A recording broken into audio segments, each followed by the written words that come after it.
नमस्कार, मैं हूं प्रगति अग्रवाल और आप देख रहे हैं सुबह की ताजा खबरें। आइए एक नजर डालते हैं देश विदेश और राज्य की 10 प्रमुख खबर में। चेन्नई में भारी बारिश के बाद आई बाढ़, अब तक 14 लोगों की हुई मौत।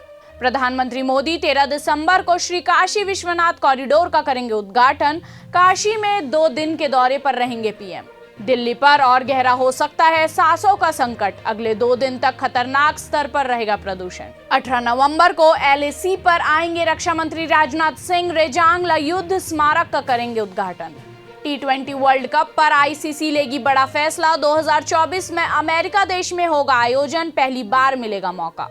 यूपी चुनाव से पहले जिन्ना को लेकर छिड़ी सियासत, ओवैसी बोले बंटवारे के लिए कांग्रेस जिम्मेदार। कानपुर कन्नौज के बाद अब लखनऊ में जिका वायरस की दस्तक, संक्रमण के 2 मामले आए सामने।